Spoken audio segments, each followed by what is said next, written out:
ঘরে বাইরে শ্রম, মেধা আর কীর্তি দিয়ে যারা প্রতিনিয়ত জয় করে যাচ্ছেন জীবনকে, অনুদার সামাজিক দৃষ্টিভঙ্গি এবং হাজারো প্রতিকূলতার বিরুদ্ধে দাঁড়িয়ে পথ দেখাচ্ছেন সমাজ ও দেশকে, সেরকম 4 নারীকে বরাবরের মতো এবারও সম্মাননা জানালো স্কয়ার ফুড অ্যান্ড বেভারেজ লিমিটেডের ব্র্যান্ড রাঁধুনি। এগিয়ে চলেছে রাঁধুনি কীর্তিমতী সম্মাননা। আগামীর সভ্যতা রচিত হবে নারী পুরুষের সম্মিলিত অবদান ও ঐক্যের জয়গানে। সেই লক্ষ্যেই গেল 20 বছর ধরে রাঁধুনির এই আয়োজন।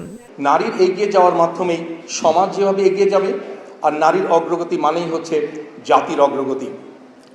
এটি নারীর অবদান, তার ত্যাগ, সততা এবং তার নেতৃত্ব ও সম্ভাবনার এক সম্মিলিত উদযাপন। এদেশের অনুসন্ধানী সাংবাদিকতার জগতে বহু উদাহরণ ও বিস্ময়ের জন্ম দেওয়া মাছরাঙা টেলিভিশনের সাংবাদিক কাউসার সোহেলি জিতে নিয়েছেন এবারের কীর্তিমতী সাংবাদিক খেতাব। কর্মক্ষেত্র মাছরাঙার নিরন্তর সহযোগিতা ও স্বাধীনতার প্রসঙ্গ তুলে জানালেন অকুণ্ঠ কৃতজ্ঞতা। আমার যতটা সাহস নিয়ে কথা বলা হয় সবই আমার মার থেকে সঞ্চারিত হওয়া আমার ভিতরে, আর যতটুকু সততা নিয়ে আমি শীত দ্বারা সোজা করে দাঁড়াই তার প্রেক্ষাপট আমার বাবা। আমি ভিজুয়ালে আমাকে জন্ম দিয়েছে, আমি যে কাউসার সোহেলি তাকে জন্ম দিয়েছে আসলে মাছরাঙা টেলিভিশন। বঞ্চিত নারীদের কণ্ঠস্বর হয়ে উঠেছেন যশোরের নূর নাহার। যৌনকর্মীদের মৌলিক অধিকার প্রতিষ্ঠা ও সুবিধা বঞ্চিত নারীদের জন্য নিরন্তর কাজ করছেন তার বঞ্চিতা ফাউন্ডেশনের মাধ্যমে।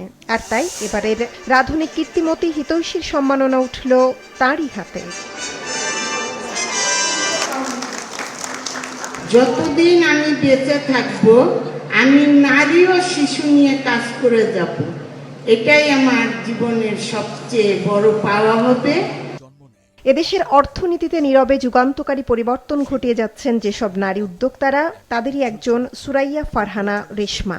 বহুমাত্রিক কৃষি ও খামারের উদ্যোগে দেশ জুড়ে অসংখ্য নারীর কর্মসংস্থান সৃষ্টি করে জিতে নিলেন এবারের কীর্তিমতী উদ্যোক্তা পুরস্কার।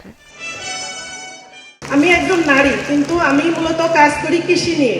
এমন একটা সময় ছিল আমি 2-5 লোকের সামনে যেতে পারতাম না। আজকে আমি শত শত মানুষের সামনে দাঁড়িয়ে কথা বলতে পারছি। আপনারা সবাই দোয়া করবেন আমার জন্য, আমি যেন আরো ভালো কিছু কাজ করতে পারি।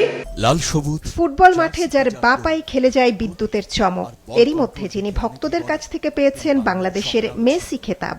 2বার সাফ নারী চ্যাম্পিয়নশিপ জয়ী দলের সদস্য সেই ঋতুপর্ণা চাকমা হলেন এবারের কীর্তিমতী ক্রীড়াবিদ 2025। টুর্নামেন্টের কারণে অস্ট্রেলিয়ায় থাকায় তার হয়ে পুরস্কার গ্রহণ করল ভগ্নিপতি। অনুষ্ঠানে উপস্থিত ছিলেন স্কয়ার ফুড অ্যান্ড বেভারেজ লিমিটেডের ব্যবস্থাপনা পরিচালক অঞ্জন চৌধুরী। রাঁধুনির এই স্বীকৃতি সমাজে নারীদের অগ্রগতিকে বেগবান করছে বলে রাঁধুনিকে ধন্যবাদ দেন অনুষ্ঠানে আমন্ত্রিত অতিথিরা। যাদের সাহস আছে, যাদের করার ইচ্ছে আছে সমাজের জন্য কিছু, তাদেরকে নিশ্চয়ই লাল সালাম জানাই।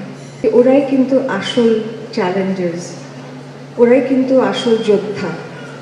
সো তাদেরকে এই ধরনের সম্মাননা দিয়ে আরো অনুপ্রাণিত করা আমাদের দায়িত্ব। আয়োজনটির মিডিয়া পার্টনার মাছরাঙা টেলিভিশনের পর্দায় আগামীকাল নারী দিবসে রাত 9টায় সম্প্রচারিত হবে পুরো অনুষ্ঠানটি। মৌমিতা জান্নাত, মাছরাঙা সংবাদ, ঢাকা।